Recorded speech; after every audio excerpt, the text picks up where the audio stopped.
up under the provision of Telangana Official Language Act to oversee the implementation of Telugu as the first official language and Urdu as the second official language of the state, sir. Sir, हमारी जिद्दोजहद का नतीजा कि कल chief minister साहब बोले कि आपके दोस्त अच्छे नहीं थे, लेकिन मैं कहूंगा हमारे पुराने दोस्तों का शुक्रिया कि उन्होंने उर्दू को दूसरी सरकारी जबान का मौक़िफ़ दिया।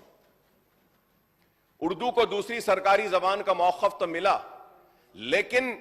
उर्दू के साथ जो इंसाफ होना है वो नहीं हो रहा है। ऑनरेबल स्पीकर साहब, मैं आपके जरिए हुकूमत की तवज्जो इस बात पे लाना चाहता हूं कि जब उर्दू को दूसरी सरकारी जबान का मौक़िफ़ दिया गया है तो जितने भी तखर्रुरात का मतलब ये कि जितने भी रिक्रूटमेंट हो गए, मैं मुतालबा करूंगा कि आप उस सारे रिक्रूटमेंट के टेस्ट को, एग्जाम को उर्दू में भी रखिए। उर्दू में रखेंगे तो इसके जरिए उर्दू वालों को भी मौका मिलेगा और उसके साथ साथ उर्दू को जो दूसरी सरकारी जबान का मौक़िफ़ दिया गया है इस रियासत में, उसके साथ इंसाफ भी होगा। क्योंकि उर्दू खत्म हो रही है और हमको इस खत्म होती हुई जबान को बचाना है। इतनी मीठी जबान है,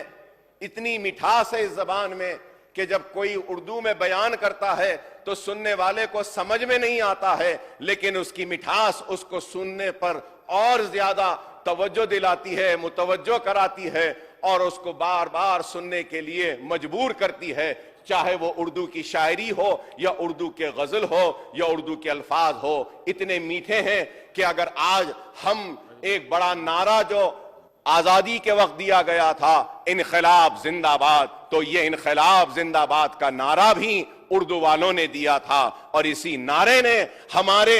सोए हुए जज्बात को जिंदा किया और अंग्रेजों के खिलाफ लड़ने की एक नई हिम्मत दी थी और वो नारा था इनकलाब जिंदाबाद। तो मैं उम्मीद करूंगा कि आप उर्दू के साथ इंसाफ करेंगे। सर, आई वुड रिक्वेस्ट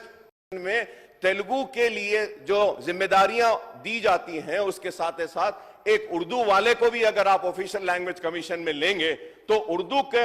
को इम्प्लीमेंट करने के लिए वो भी अपनी जिद्दोजहद करेंगे। सर,